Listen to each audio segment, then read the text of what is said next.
अस्सलाम वालेकुम, welcome to home gardening. आज जो प्लांट मैं आप दोस्तों के साथ शेयर कर रही हूँ ये है दुरांता प्लांट।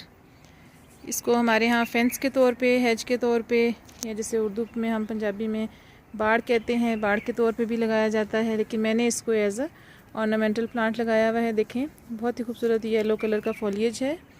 बहुत छोटे छोटे से इसके येलो कलर के और ग्रीन कलर के पत्ते होते हैं और बहुत ईजी टू ग्रो है।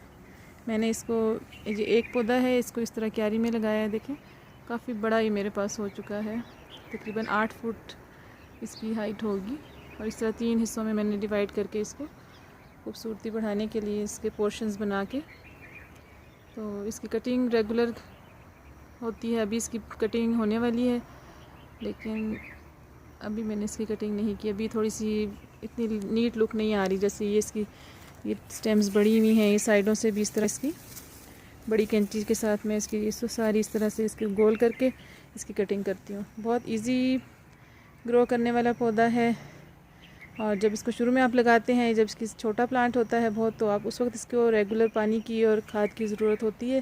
लेकिन जब ये मैच्योर हो जाए और अपनी जड़ें गमले में या ज़मीन में इसकी जब सही तरह डेवलप हो जाती हैं, फिर इसको बहुत ज़्यादा पानी और खाद की ज़रूरत नहीं होती। जब आप देखें मिट्टी खुश्क है, आप इसको पानी दे दें, पानी देने में गैप भी आ जाए तो इसको कोई फ़र्क नहीं पड़ता। बहुत ही अच्छा हार्डी प्लांट है। आप इसको पूरे साए में भी उगा सकते हैं और धूप में भी। लेकिन धूप में या सेमी शेड में, मतलब कभी धूप कभी छाँव, इस तरह उस एरिया में भी बहुत अच्छा चलता है। और फुल सन में, जैसे ये मेरी क्यारी में फुल सन में लगा हुआ है, बहुत ही ज़बरदस्त चल रहा है। और बहुत अच्छा कंट्रास्ट करता है। जब आपके लॉन में ग्रीन कलर ज़्यादा होता है तो लाइट सी एक लाइटर टोन है ग्रीन की, और येलो कलर है, तो बहुत अच्छा कंट्रास्ट बनता है इसका।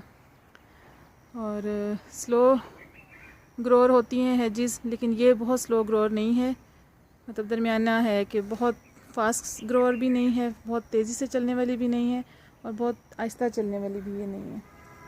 बहुत ही अट्रैक्टिव होती है, और जितनी आप इसकी कटिंग और प्रूनिंग करें ये थिक होती जाती है और बड़ी नीट और ख़ूबसूरत लुक आती है। मैंने इस तरह के 1-2 और भी पौधे लगाए हैं, मैं आपको वो भी दिखाती हूँ। और लेट स्प्रिंग में, अभी जब गर्मी थोड़ी ज़्यादा तेज़ शुरू होगी, तो इस पर पर्पल कलर के छोटे छोटे से ना पर्पल कलर के फूल आते हैं। फिर उन्हीं फूलों से ऑरेंज सी बेरीज़ बन जाती हैं। वो बेरीज़ अभी मेरे पास एक बनी हुई हैं एक पौधे पे, वो भी मैं आपको दिखाती हूँ। ये देखें, एक और दूसरी क्यारी में मैंने इस तरह से इसको लगाया हुआ है। इनको बहुत जोड़ के और घना करके मैं इसलिए नहीं लगाती क्योंकि जिस एरिया में मैं रहती हूँ यहाँ कीड़े मकोड़े और इस तरह की चीज़ों का, ये देखें इस तरह ना, ये छोटे छोटे से इस तरह ये बॉल्स बनाए हुए हैं। ये अलग है, एक ये अलग है, ये ऊपर वाला एक अलग है, जस्ट इसकी खूबसूरती को एक नई लुक देने के लिए। मुझे वैसे भी इस तरह से ये ऐसे ये मीनार से बने हुए और ये गोल गोल से, ये मुझे बहुत अट्रैक्ट करते हैं। अब मैं आपको अपने बैक साइड पे लेके जाती हूँ, जहाँ पे मैं यही पौधा है लेकिन उसकी मैंने कटिंग नहीं की, और उस पर वो ऑरेंज बेरीज़ भी हैं। ये देखिए नाजरीन, ये मेरे लॉन की बैक साइड पे लगा हुआ है। इसकी मैंने रेगुलर प्रूनिंग नहीं की, इसलिए देखें ये बहुत घना भी नहीं हुआ। ऊपर से तो इसके पत्ते हैं, लेकिन अंदर से ये बहुत थिक, जैसे वो मेरे फ्रंट में जो लगे हुए हैं, जो भी मैंने पहले आपको दिखाए हैं, वो ज़्यादा घने हैं। तो इस पर ये देखें पर्पल कलर के फूल लग के इस तरह ये इसकी बेरीज़ बन जाती हैं। और ये बेरीज़ भी मुझे इस तरह झुकी हुई, लटकी हुई, ये भी मुझे बहुत प्यारी लगती हैं। और अब मैं आपको दिखाती हूँ कि इसको आप हेज के तौर पे, बॉर्डर्स के तौर पे आप कैसे इस्तेमाल कर सकते हैं। मेरे हमसाए हैं, उन्होंने अपने घर के बाहर इसको हेज के तौर पे, बाड़ के तौर पे लगाया हुआ है। ये देखें व्यूवर्स, ये इस तरह से आप इसको बॉर्डर के तौर पे, हेज के तौर पे भी लगा सकते हैं। मैं इस तरह ये, क्योंकि घर के बाहर लगाई हुई है मेरे पड़ोसियों ने, मैं इस तरह से इसको इसलिए नहीं लगाती क्योंकि हमारे यहाँ कीड़े मकोड़े होते हैं, वो फिर गर्मियों में इनके नीचे आके बैठ जाते हैं, और वो फिर घर के अंदर अगर लगाएं तो वो थोड़ा सा एक परेशानी का बायस बनता है। जी व्यूअर्स, अब मैं वापस अपने घर में लॉन के अंदर आ गई हूँ।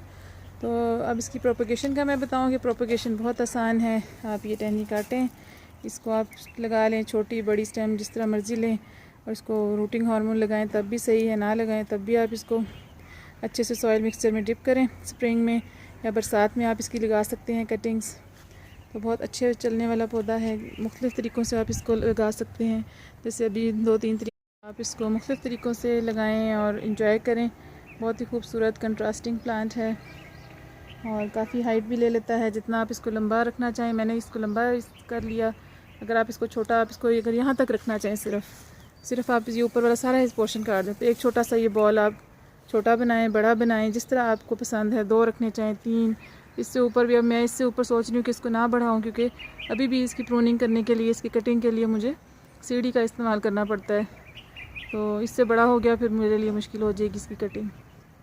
आप इसको जितना छोटा रखना चाहें उस छोटा रख सकते हैं। छोटा सा एक पौधा था, तो देखें कितना बड़ा ये दरख्त नुमा बन गया है और कितना खूबसूरत लग रहा है। ये मैंने अपने लॉन की जो मेन क्यारी है सामने, जो ही एंटर हों तो ये नज़र आता है, वहाँ सामने ये लगा हुआ है, तो ये बहुत ही खूबसूरत लगता है। तो नाज़रीन, आप इसको उगाएं अपने घर में और इसको एंजॉय करें। प्रोपगेशन भी सीड के थ्रू भी शायद होती है, लेकिन मुझे उसके बारे में कंफर्म नहीं पता।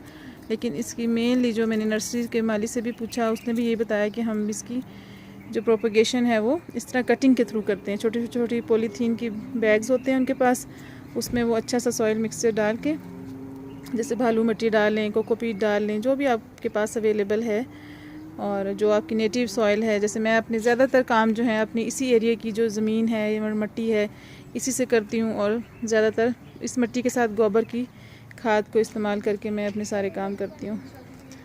तो आप इसको इस तरह लगाएं और इससे मज़ीद पौधे भी बनाएं, और हेज के तौर पे आप इसको लगाएं। अगर आप किसी ऐसे एरिया में हैं जहाँ आपको बहुत ज़्यादा कोई कीड़े मकोड़े, सांप, इन चीज़ों का ख़तरा नहीं है, तो आप इसको हेज के तौर पे भी लगा सकते हैं। लेकिन मैंने अपने घर के अंदर हेज के तौर पे इसको लगाया था, लेकिन फिर ख़त्म कर दिया, क्योंकि वो यहाँ के माहौल के मुताबिक इतना सूटेबल नहीं था। तो आई होप कि आपको ये वीडियो अच्छी लगी होगी, और दुरांटा बाड़ के बारे में आपको बहुत सी इंफॉर्मेशन भी मिली होगी। इसको बाड़ के तौर पे ज़्यादा यूज़ किया जाता है, और ये 10 से 15 फुट हाइट ले लेती है। लेकिन आपकी अपनी मर्ज़ी पे है, अपनी चॉइस पे है, आप जैसा मर्ज़ी इसको उगाना चाहें।